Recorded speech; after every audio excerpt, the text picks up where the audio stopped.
Welcome back to the Brian Crombie Radio Hour on Saga 960. Well, that was a fascinating discussion about the meaning of Passover. And now we're going to turn to Good Friday and Easter with the Reverend Brenna Baker, who is the minister at Arundel United Church in Mississauga. It's my home church, and she's an incredible minister, a wonderful preacher, and someone who I think will give us a good overview of the meaning of Easter and the meaning of Good Friday. So, Brenna, we've just had a good conversation about Passover, and I guess not all the time, but every once in a while, Passover and Good Friday coincide. And I guess one of the strange things is I think about sort of the Last Supper as being on Maundy Thursday and being sort of the Passover Seder meal, but or Shabbat maybe, I'm not sure. But why was it on a Thursday, not a Friday? Any idea? Yeah, I think so. There's a few things to say about that.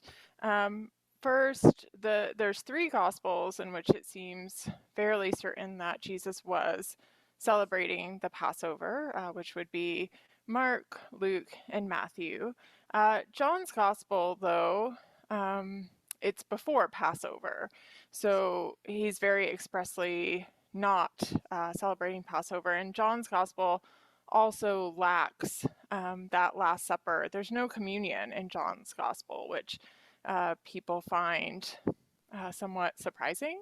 For John, the emphasis is on the foot washing, so he does have sort of a final gathering with his disciples, but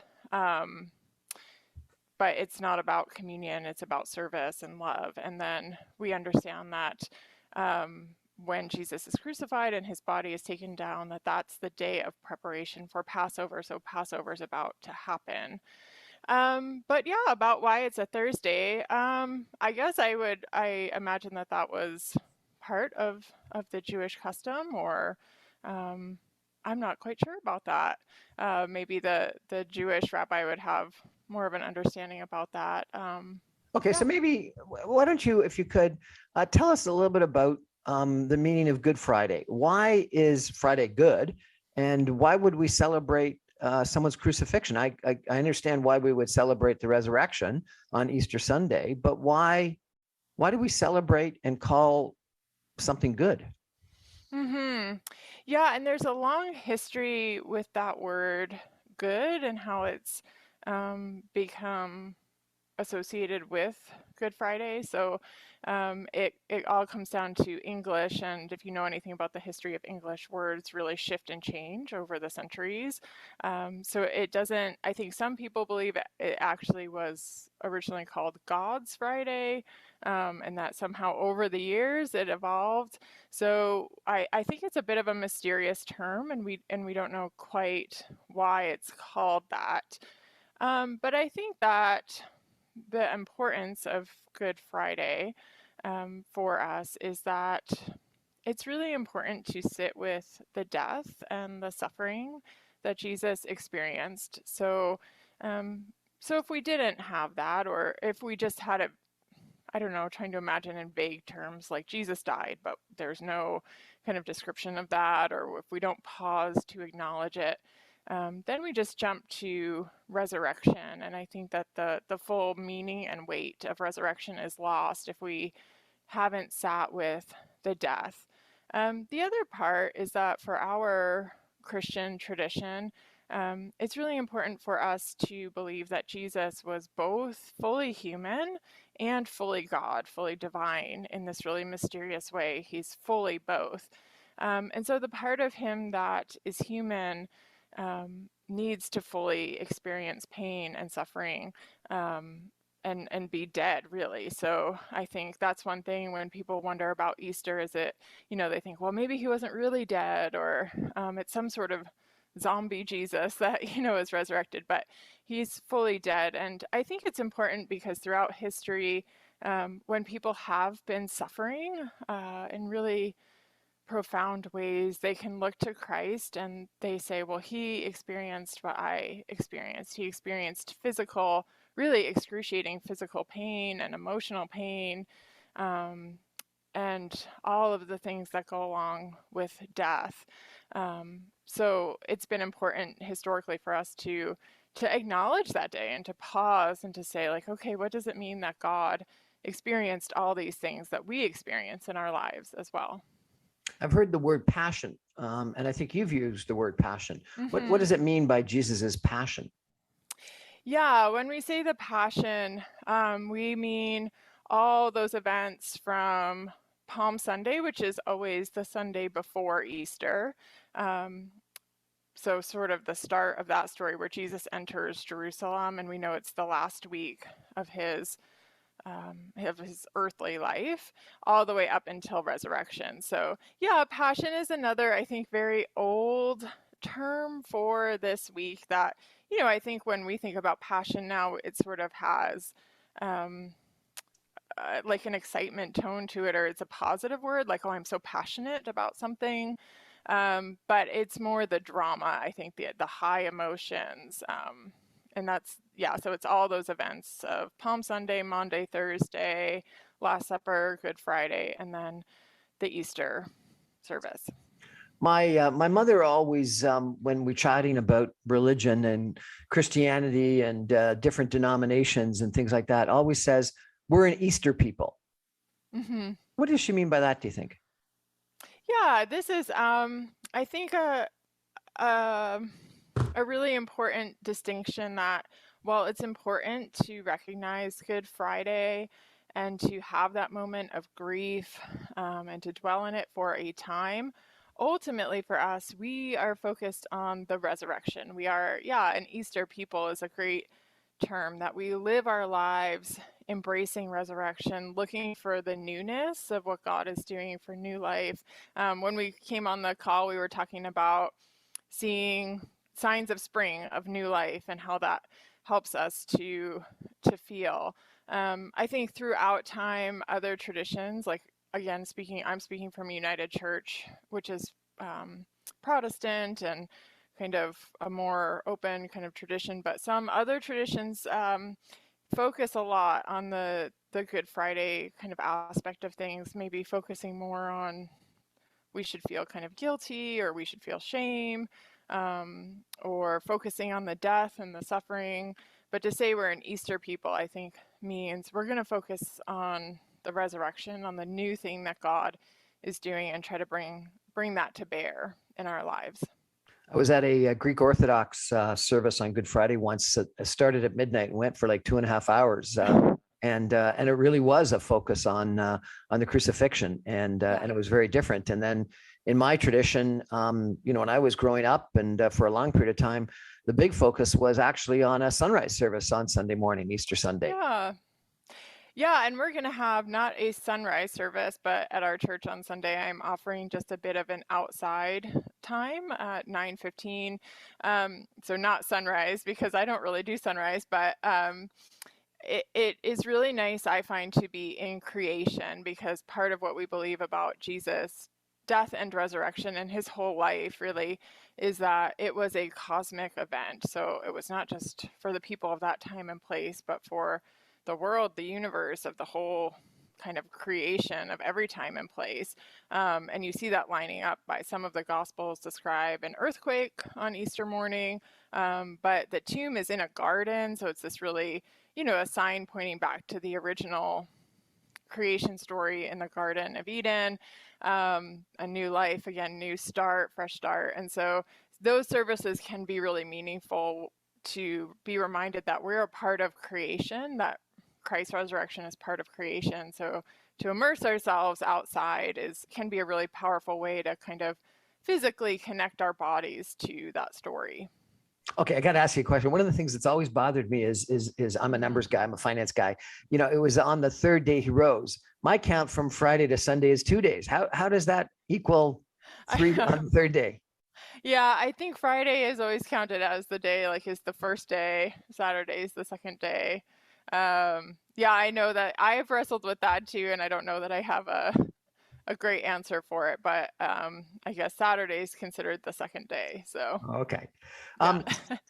Reverend Brenna Baker of the United Church, Arundel United Church, we had Rabbi Deborah Landsberg of a Reform Jewish church tell us, a Jewish synagogue, Temple Emmanuel in North York. Tell us where Reform Judaism stands sort of in the history of the Jewish faith. Could you give me a sense of where the United Church is? Because, many of our listeners tonight might be surprised that I've got a female minister of a Christian church and a female rabbi of a Jewish synagogue on my show. Give us a sense, if you could, of where the United Church sort of stands in Christianity. Yeah, and I thank you, Brian, for highlighting both of us, because I think we're becoming more and more common probably in both traditions, and yet usually whatever you see on TV or in the movies is a male minister, usually older. So it is important to have that representation. Yeah, the United Church of Canada is very unique, and for that reason, I think people are confused about it if you come from other places. So a lot of our, again, Protestant denominations, and when I say Protestant, I mean stemming from the Reformation in the 16th century and the centuries following. So there was Martin Luther, who not a lot of people know about, kind of broke away from the Catholic Church and created Lutheranism, and then John Calvin. And from there, we get all these different Protestant churches. So Lutherans, Presbyterians, Methodists, Anglicans, and a lot of those have correlations in other countries. So if you go to an Anglican church here or in England, it's pretty similar, or Presbyterian here or in the States or Scotland is all pretty similar. But the United Church of Canada was formed in 1925. So we're really new compared to all of those other groups. And we were a coming together of some Presbyterian churches, about half or a little bit more than half, all the Methodist churches that were in Canada at that time, as well as some congregational churches. And really coming together, feeling like they could do more together than they could on their own, especially in really small communities. It's sort of like today, I think, we're kind of swinging back to a time where we're starting to realize, like, hey, we can do more together than if we all have our own little individual silo. But for that reason, it is tied very distinctly to Canada. And so you won't find like a United Church of Canada, of course, in the US or in the UK or in Europe or something. And I think in terms of theology, we tend to, again, we try to have a really open and progressive theology, I think. Somebody just today was emailing me because they've been asked to be a confirmation mentor, and people worry because they think like, well, I don't exactly believe strictly the dogma of everything, and that's okay in the United Church. So we've tended to focus a lot on justice more than strict doctrinal belief. So justice and service are really big elements of things. And yes, we were the first to ordain women, I think, in North America, although for a long time, and people don't know this, it was only unmarried women. So that was a really big Really? That's interesting. I didn't know that. Why? I think like teachers had that same thing for a long time, right? Like in the early part of the 20th century when female teachers couldn't be married, and once they got married, they had to resign. I think I like did not there's know a lot. that. That's interesting. Yeah, there's a lot of sexism embedded in that where, we have a hard time sometimes looking at a woman and knowing like she's serving these sort of multiple roles. And only I think in the 60s or 70s did that change. But then of course also on the forefront of ordaining LGBTQ plus ministers as well. And so that's I think some of the particularities around our denomination. But yeah, it's really hard to know, I think, for most people what the different churches are. Yeah, and I think for a lot of our listeners, they'd be most probably familiar with Catholicism and the Roman Catholic Church. One of the biggest differences for me is the attitude toward communion. I was at a funeral service, a Catholic funeral service recently, where it was it was made very explicit. If you weren't a practicing Catholic, you weren't welcome to take part in communion. And in your church, I understand you practice an open table, an open communion. Tell me why the differences and how did that come about? Yeah, for us, my feeling about it has been that communion, it is a big community. Obviously, we call it communion. It's for everyone. It's you're aware that you're part of this big sort of invisible church, worldwide church when you go to the communion table, but it is also quite personal as well. So for me, I don't feel like I ever know what's going on for a person when they receive communion. So sometimes, it's just you're going through the actions and you're not really thinking about it. But for some people, they can it can be a deeply transformative, profound experience. And when I look back, when we look at the original communion, which happens on Maundy, Thursday before Jesus is crucified, he's having that Last Supper with the disciples.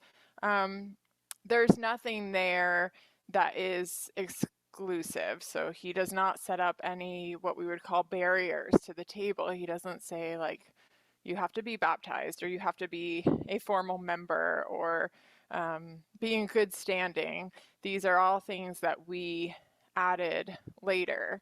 I think that there is some good thought, so I don't want to diminish that. I think at times it was a way to encourage people to stay really active in their faith or to be committed to not just sort of take for granted the church or their faith. So we set up those things hoping that it would create a fuller um, life of faith for people, that they would stay more committed.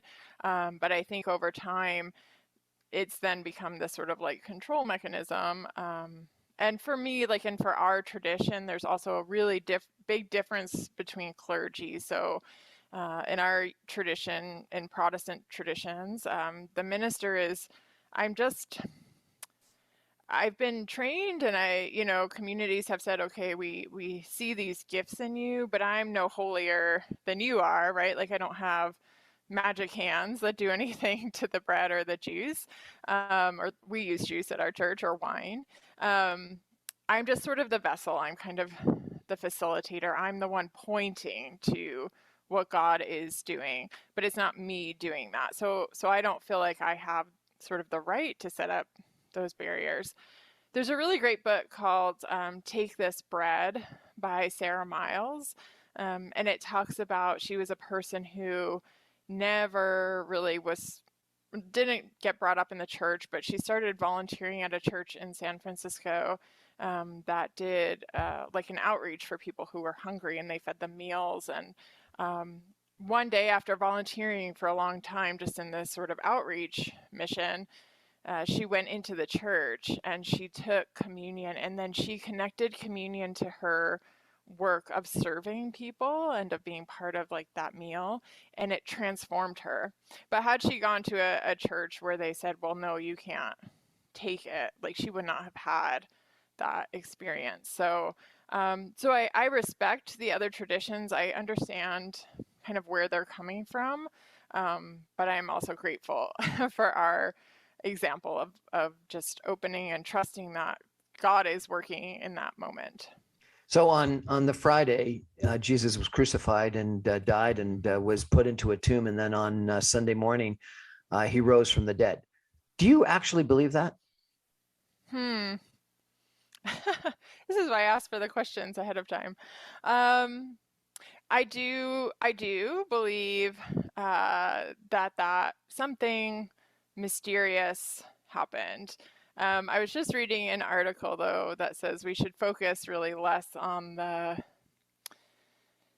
science of it or the actual factual verifiable truth, but I believe that resurrection and transformation happened on that day because I believe I see that in my life all the time, that this was the one big resurrection and transformation, but that I can believe it because I see that all the time. I've seen people overcome really debilitating addiction. I've seen people transform their lives, relationships, healing between, parents and children where they thought, oh, I'm never going to speak to this person again. Um, I've seen, resurrection of communities, right, where neighborhoods that were sort of given up for lost causes can become vital and connected again. And so, because you see all of those things, like, yes, I believe that God resurrected this person. I don't know what exactly happened. And I think one thing I love about our scripture is that all four gospel accounts are different. And so I think that if God wanted us as 21st century people to have like the record of what happened, it would be a lot clearer. But it's not. It's really different in all four of the gospels. So because of that, I think what's important is the mystery of it, and being that we are transformed by it, that our hearts are opened, and that we can maybe carry that resurrection into the world. We're chatting tonight with the Reverend Brenna Baker, who is a minister of the United Church, Arundel United Church in Mississauga. We're going to take a final break for some messages and come back with some concluding comments in just a minute. Stay with us.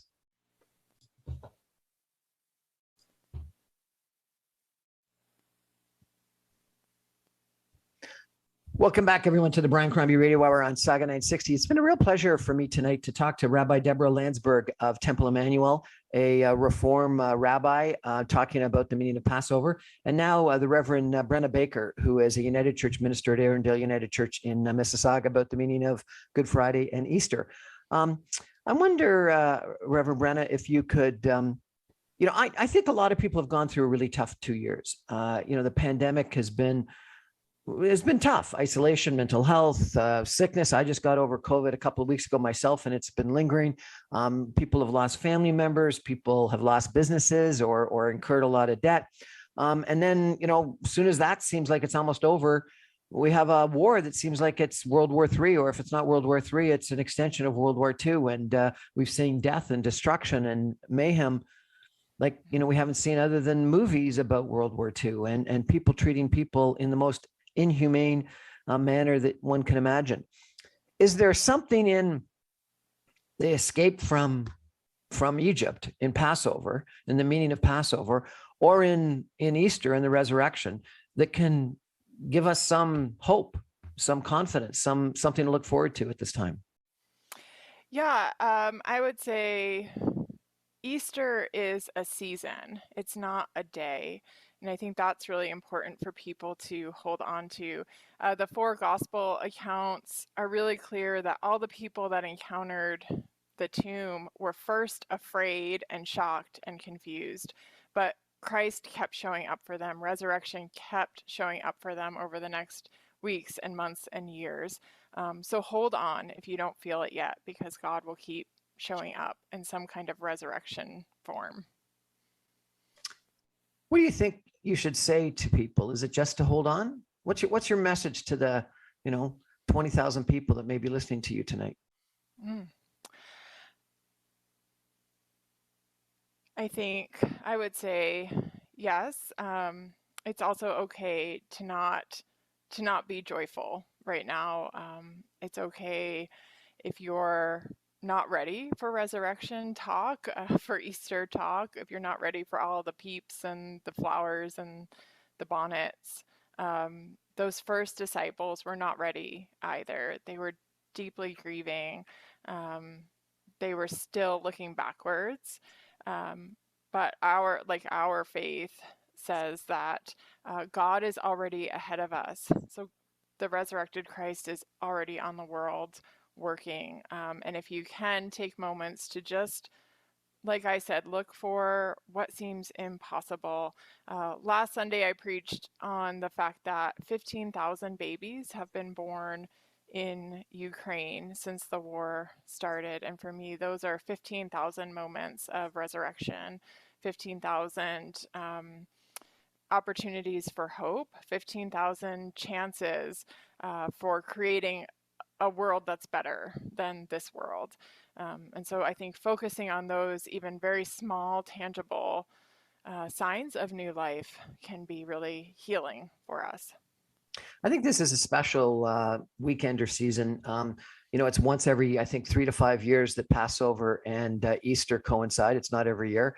And it's only, once every decade that Ramadan is also at the same time. And so all three major what do you call it? Abraham religions, Judaism, Christianity, and Islam are in a time of celebration right now, and so I think it is very special that the two of you, the rabbi and yourself, have joined me tonight. I really appreciate it, and given that it's Good Friday, I want to wish everyone a very Good Friday and a wonderful Easter and a happy Passover. Reverend Brenna Baker, thank you so much for joining us tonight and sharing some inspirational thoughts with us. Really appreciate it. Thanks, Brian. Well, that's our show for tonight. Thank you so much for joining me. I remind you, I'm on every Monday through Friday at 6 p.m. on 960 AM. You can stream me online at www.saga960am.ca. All my podcasts and video casts are on my website, briancrombie.com. My videos are on Facebook, Instagram, LinkedIn, and YouTube, and my podcasts are on Apple, Audible, Speakeasy, and SoundCloud. Hope you check me out sometime. Thanks so much, everyone. Good Friday. Happy Passover. Good night.